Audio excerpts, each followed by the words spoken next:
Hey guys, welcome to the Let's Talk SEO podcast. In this episode, I'm interviewing Shepherd Morte. Shepherd is the founder of Mfidie.com, an award-winning tech website in Ghana.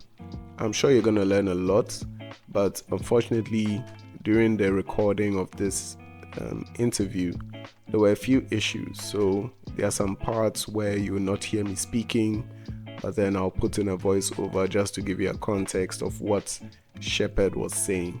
So enjoy the episode and all the best building your blog.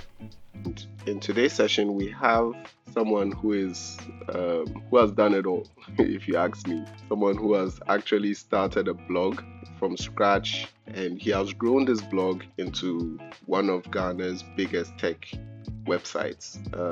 I think I met Shepherd way back somewhere in Ashesi. We went there for an event or so, and that's when I met him. I don't know if you had started at that time, but within a few years, before you know it, Mfidie is one of the biggest tech websites in Ghana. And today, we are privileged to have Shepherd here, and he's basically going to take us through how he started, all the things that he went through, all the challenges, basically. I believe in practical work and practical wisdom. So I believe Shepherd is going to be sharing all that and how you can get started as well, either as a side gig or as a business. We are basically going to talk about the whole business of blogging and how to get started and also run a successful blog. So, without further ado, I want to introduce everybody to Shepherd Yao Morte. Shepherd, you're welcome. Hi, thank you so much, Kekeli. I'm glad to be here. Yes, although I had a few internet challenges, it's great that it's happening. Fine, I'm here, and yeah, happy Nice, to be here. Thank you. nice. Same here. Okay, Shepherd. So, I know some people may know you, some may not, and I want you to just start by telling us a little bit about yourself. Who is Shepherd? What do you do? What do you shepherd, basically? Yes, the name Shepherd. Basically, I'm more of a marketing person, so I'm looking for avenues that I can use to market whatever I do. So that's what brought me. One of the main ways to market what you do or what someone else does is to tell others about it. And one of the main ways to tell people about something is putting on the internet, and that's through blogging. So that's what brought me into blogging. So I'm a marketing person. I love blogging, SEO, that's search engine optimization, and yeah, and I'm always looking for learning new things about blogging or things that can help in blogging and SEO. So basically, that's my life. Great. The marketing guys.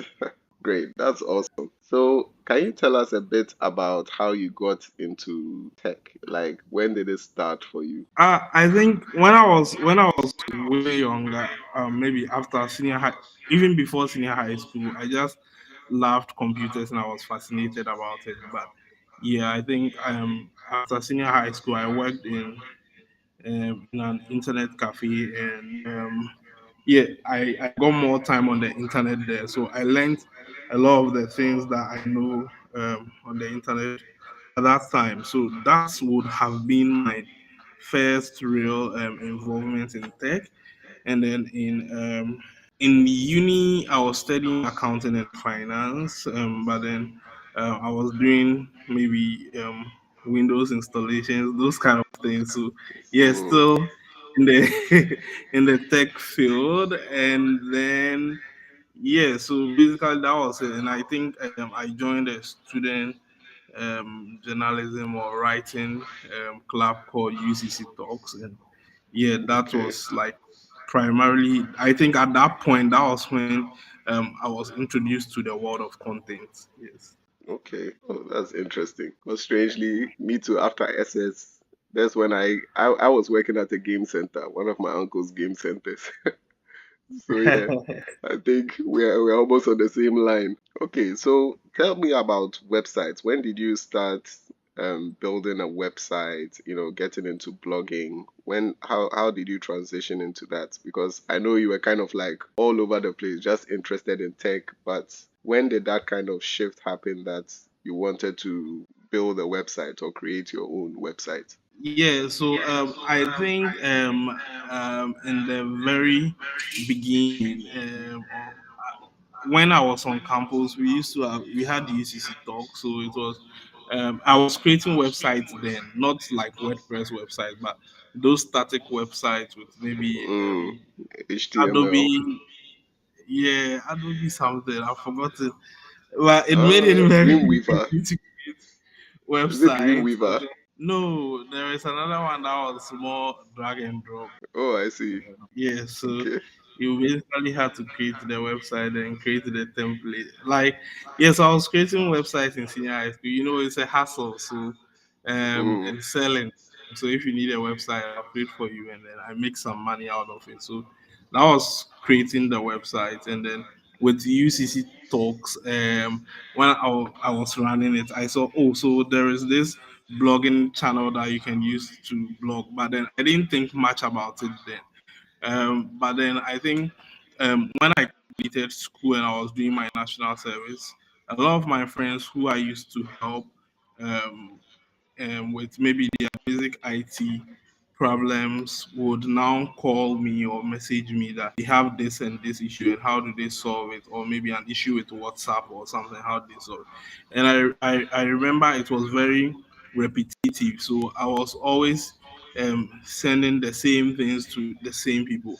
um, mm, yeah, so I think I was working at a place. One of the people I used to work with is on the call, Alfred, and he was telling me, so with what I do, sending the same repetitive information everywhere, wouldn't it be more interesting if I just created a blog and then I put the information there so that they can read? And he at that time he had a blog he was making money with, or had made money from. So was saying if it's possible, I could just also make money from it. So yeah, I think from there I created the first version. It was basically my own name dot something, I've forgotten. And then I was sharing it, but then I realized that I wasn't, I personally I wasn't the kind of person that felt like putting my name out there on the blog, mm. because I wanted it to be distinct from me, sort of. So I then had to change the name in 2017, and that's where we now have Infidie. In 2017, I started the Infidie, that brand for the blog. Yes, Okay. Awesome. Wow. So Infidel started in 2017. yes, in 2017, February. Wow. I thought it was way earlier than that. So I feel like I've been seeing it for a long time now. Yes, I think it's because prior to that I was doing a lot of other things marketing related, but didn't really put a name to it. It was just like Shepherd, and then Infidie came, and then it was like, oh, so Shepherd's blog, Infidie. Yeah. Okay. Okay. Great. So let's talk about Infidel a bit. So when you created it, you basically wanted to use it as a platform to help people get answers to basic questions. And then Yes. So I'm sure with time sorry. it grew. Yes. Yes, please go ahead. Yeah, You were saying so something. basically that was it. So creating information and sharing it among people was the goal. It was the goal as at then.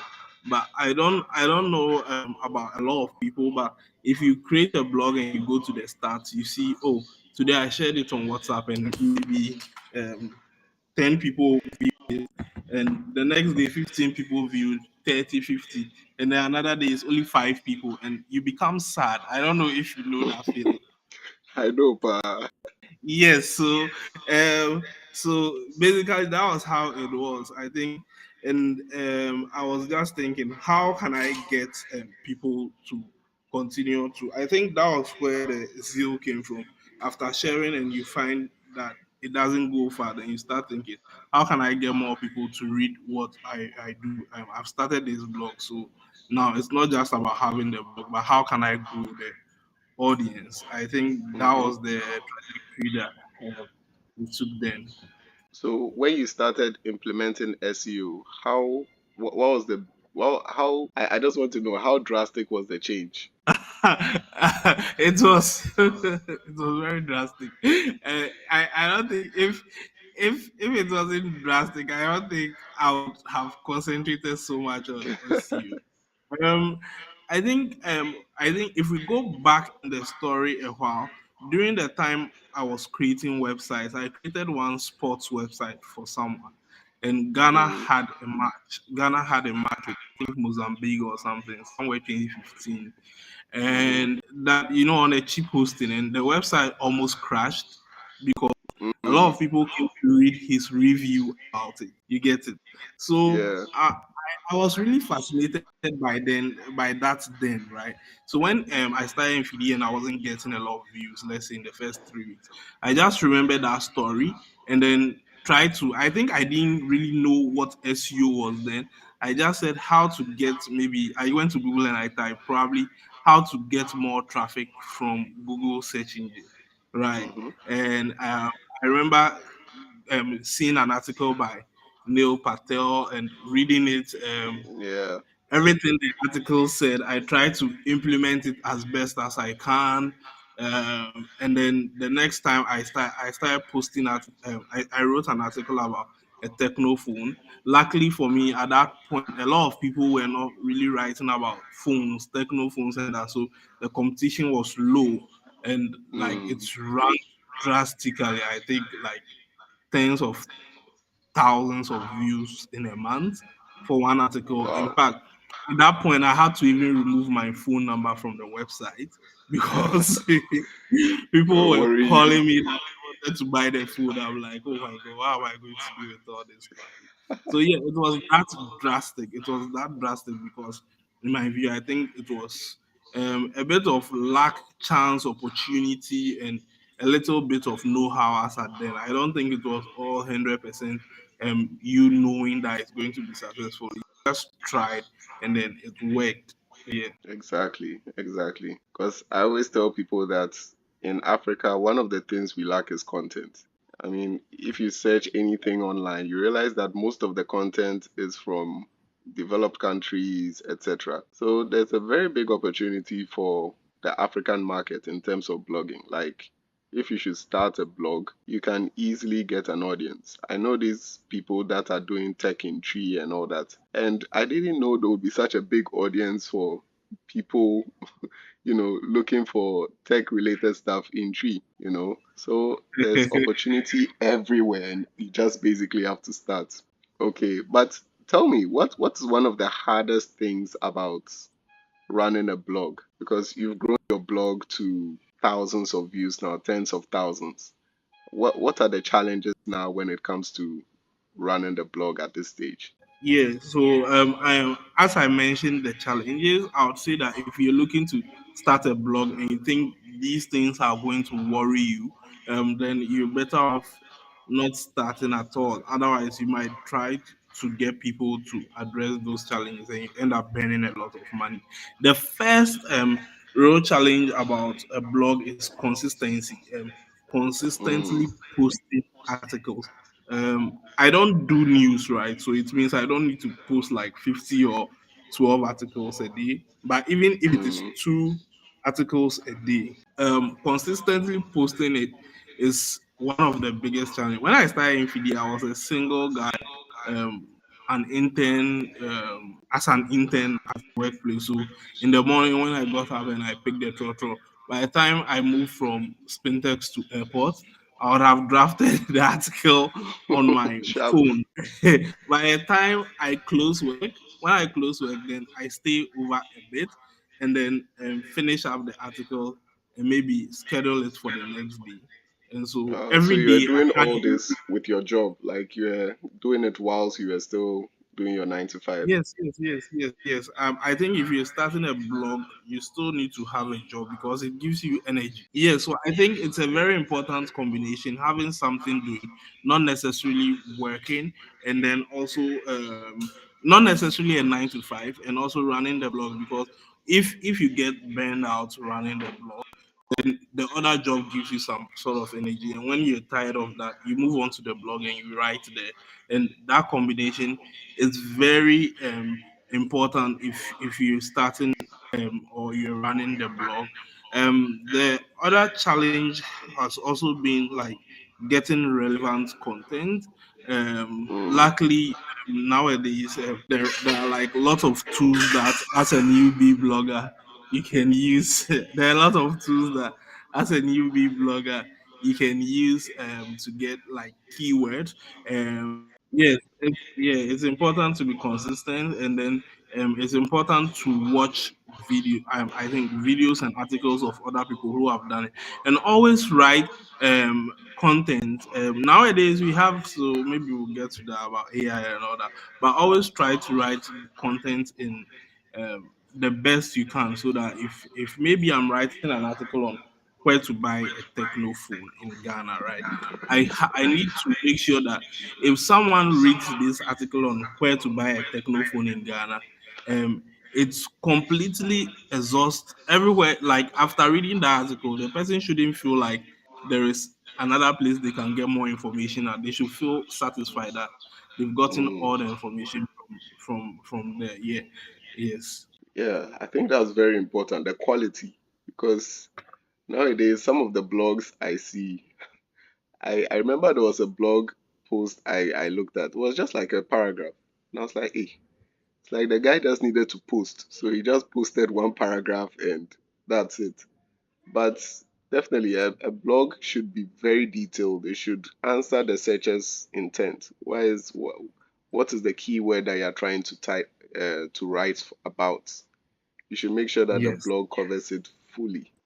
That's very, very important because some people think that, oh, once I post, that's it, I'll get people. But the quality matters. The quality keeps people coming back to your blog. So I want to ask, right? So let's talk about the business aspect. Now that you have thousands of people coming to the blog consistently, and you have a consistent flow of content that you're putting out, how do you translate that into dollars or Ghana cedis? Hey, let's do dollars because the CDD. Oh, Charlie. Yeah. So you, I think Yes. that's one of So the advantages too. At least you are earning in dollars and not cedis. yes. So if you're running a blog, you will literally be earning in some foreign currency.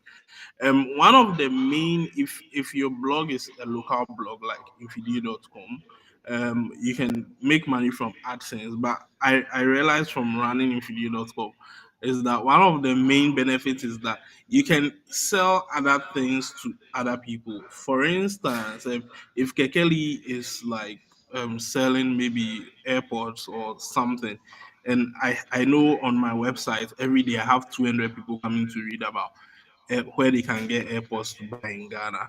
I can actually sell that space to Kekeli and charge him. No matter how much you're charging, this will be in Ghana cities though. And you can, that's one Mm, advantage of the local blog. You can sell your ad spaces to people locally. So for instance, for infidia.com, if you should open, I think you see an advert about M Sport, and they actually pay for their banner to be on the website. So that okay. is one part. But apart from that, the most known way of monetizing written content internet is through Google AdSense, ADSENSE. You can just go to Google and search how do I make money from AdSense, something like that. And um and with everything about blogging, right, you can actually learn it by running a newbie Google search. It's like you don't know anything about this in the world. Just run it and see. Sorry, just run it and see what it will say, right? So yeah, you can do that. AdSense is the primary one. You register an account with your Gmail. They would verify the account, and then when the time is up, when you make enough money, more than $100, they'll send it into your bank account every month, and that's how you monetize it. The process is not as easy as I've said it, but right, yes, it's not as easy like you go and you just start. And otherwise, it will be a quick what? get rich quick scheme or a scam. Um, yeah, but the blog basically has to have enough good content, and then when you apply, you would be able to get it. I started February 2017, February, March, April, May. Around May or April, right? I think I had like $700, but that first $700, was it $700? Probably less. It's because the conversion. I took it in cities, so I'm trying to convert it back. I don't remember the dollar equivalent, but um, yeah, that came. Majority of that would have come in the last month, which means the first 2 months it was close to like zero, right? And also, I was chanced and had the opportunity because there wasn't a lot of competition. Today, there is a lot of competition in the blogging field. So let's say I started a blog last year, right? First month I would have made like $10. Second month maybe $40. Third month maybe 50, and like that, because it's very saturated. Okay, but then by maybe the sixth month I start making sorry, by the sixth month I start making over $100. And this is because I've gone through the process. So I know not to stop. I know that I'm doing it and I'm increasing what I'm making. And sometimes all successful. So you just need to scrap it. If after 6 months you don't see anything positive, you just need to scrap it and start again. So it's not a get rich quick scheme, but it's a consistent approach. The more you build your skills, the more the audience are coming, and you have the AdSense account running on it, you should be able to make a good sum of money. Yeah. So I asked Shepard about the different niches when it comes to blogging and which one you should actually stick to. And this is what you have to say. Yeah, I think oh, okay, he's not on the call. But yeah, I know a few people who. Oh yeah, I think Alfred is here. He can even speak on that. Um, when it comes to news blog, I think he's run a few, and I don't think the revenue from there is much because basically there are not a lot of people. If the article is news article, no one is selling anything in news like that, right? But if it's a tech article and it's phone, someone might be selling a phone, so the money from AdSense. So the niche that's about plays an important part, and that's why you never find me writing about like entertainment or gossip in Ghana, because it's very difficult. Most bloggers think that's the entry to making quick money because they can easily write about it. But I think that's not a very good. I think that's not a very good approach. Rather, look at if you studied accounting, finance, if you studied science, there are many things you can write.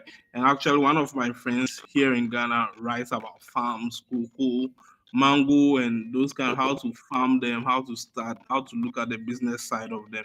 And his blog makes more money than like someone running a news, someone like him running a news blog. The big news media houses like CTFM, Ghana Web, they would make a lot of money because the news, the entertainment news, all of those news is their primary business. But for you, if you're running a blog about, So I asked Shepard a little bit about AI and blogging and how he uses AI to be more effective as a blogger. there are a couple of things that I use AI for. I'm actually a big fan of AI. I use it for a lot of things. Like so yes, I don't hate AI. I very much love AI, but I think you should first of all know how to even question AI to get good results from it, and read through everything it sends you to be sure that it's right, because it can give false information. So yes, the way I use AI is that I use it for research. Number one, I use it for research purposes. I try to find out what niches are there that I can enter into if I want to start a new blog. I'll use AI for that. I'll use it for the content planning, trying to get um, some articles to write. And when it comes to the article writing, I mostly use it for writing the table of content, like the article outline, how the article should be. Really, AI can very much help with that. And when it comes to writing the article itself, sometimes I use the AI to write the article and then edit it manually. But if I have a lot of time and it's a big blog that I'm trying to make a lot of money out of, I'll actually write the article by myself, but just utilizing the AI's outline, because this is because recently there was a leak from Google, and this is because I want to rank on Google. Okay, there was a leak from Google that says that Google flags some content as AI. So if it flags it as AI, although it's not like to ban the content, the probability of it ranking is higher is less. So basically, that's how my workflow is. Sometimes on some blogs, I mix AI written articles and human written articles. Some of them are human written articles, some are just AI written articles. But one thing that I use AI for always is the table of content and planning how many articles, which articles, how I'll link the articles to each other, that kind of thing. I asked Shepard about starting and running a blog and any tips he has for people who are either starting or running their blogs. Yeah, I think starting a blog, first you need to have some money. It's not like you don't have any money at all, because you would buy hosting and domains. You buy domain and hosting, and usually I tell people that not just for 1 month, plan for 1 year, so that you know that's sorted out for 1 year, so that you can focus on writing the content. So that's very important. It's not like 100% free. Even in 2017, I had to buy domain and hosting. Um, yes, so you should look out for that. Also, before you start, spend at least like 1 week every day. Go and read articles on on your competitors, those who would be your later competitors. Every week, go and read articles on their website, on their blog. Just go and check out what they are doing, all your competitors. So there was at a point on my phone, if I open Chrome, you see those suggestions that come from article suggestions. They were just from websites, and those were my competitors on a certain blog, because I'll spend most of my time reading almost everything on their blog, understanding how they write, and because I realized they were getting traffic, right. So if you're going into a space that there are already people and they are gaining traffic, then you can also gain traffic if you follow some of their ways. But apart from all this, when you do this, now the third thing is try to stay unique. Look for what they are not doing right and capitalize on that, do it very well. And the fourth one is promotion. Don't sleep on promotions. I sometimes worry people on my WhatsApp. I decided not to be sending broadcast messages plainly. I I worry people on my WhatsApp broadcast list, because I'm always putting one article on that. I feel like Charlie, people are really tired. But yeah, look for how you promote. One strategy that I find really works is that instead of creating one broadcast list that has everyone on it, I segregate it into maybe five or six. So this week I'll send A, next week I'll send B. So by the time I get to A again, it has taken a while. You get it. Then they're not getting very tired of your content. All of that. Yeah, and take feedback.